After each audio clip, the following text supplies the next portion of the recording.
म्हणजे 18 वर्षाच्या खालील मुलीशी जन्म त्याच्यानंतर लग्न करा आणि त्याच्यानंतर तुमच्या कुटुंबाचाही विकास होणार आहे, सोबत तुमचा विकास होणार आहे आणि देशाचा पण.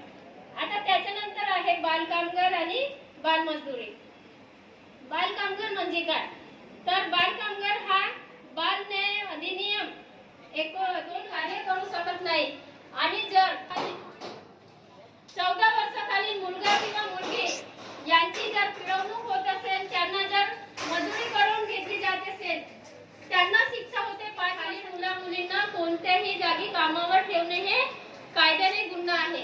आणि जर ते आम्हाला जर तुम्हाला असे प्रकारचे कुठे आढळले काम करताना किंवा एखाद्या बालविवाह होत आहे किंवा एखादी मुलगी वाईट मार्गावर चालत आहे, तर आपण तिला रोखू शकतो. तर तुम्ही एकटे रोखू शकता का?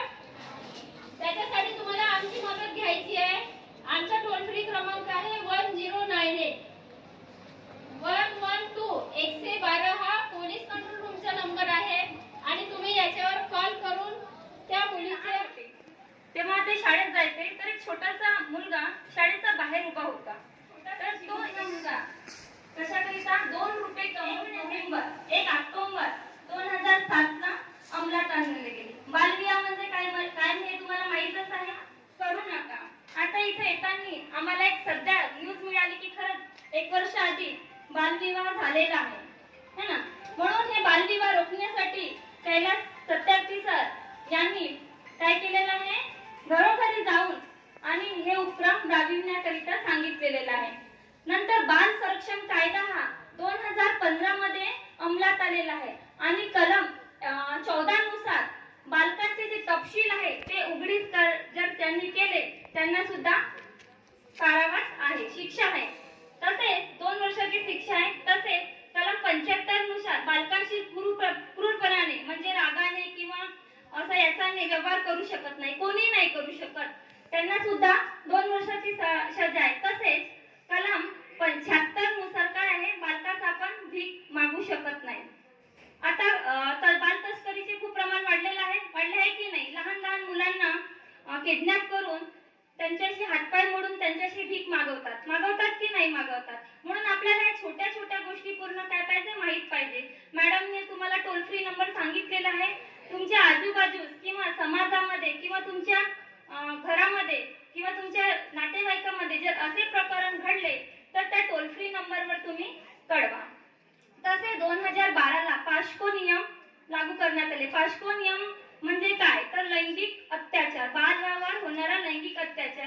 ह्यानुसार आता हे सुद्धा वाढलेलं आहे, बाल लैंगिक अत्याचार वाढलेला आहे ना. आपण पेपरामध्ये न्यूज मध्ये पाहतच आहोत की 14 वर्षाची मुलगी याच्यावर हे झालेलं आहे, गँगरेप झालेला आहे, हे झालेलं आहे, ते झालेलं आहे. म्हणून त्याला कारणीभूत कोण आहे, आपली मेंटॅलिटी आहे की नाही. म्हणून आपण हे सर्व लक्षात घेऊन आजूबाजूचा वातावरण आपण स्वतः चांगला करायला पाहिजे. म्हणून आपण हे काय पास्को हे नियम 2012 ला अंमलात आलेला आहे आणि त्या नियमानुसार जर हे कोणी केले, गुन्हा कोणी केले तर कमीत कमी 10 वर्षाची त्यांना काय होते, शिक्षा होते आणि आजन्म कारावास होतो. किंवा हे काय म्हणतात, तो कोणी असू शकतो, बालिक असू शकतो किंवा नाबा म्हणजे मुलगा असू शकतो 18 वर्षाचा नंतरचा किंवा कोण एखादा म्हातारा पुरुष असू शकतो, त्यांना हे नियम लागू आहेत.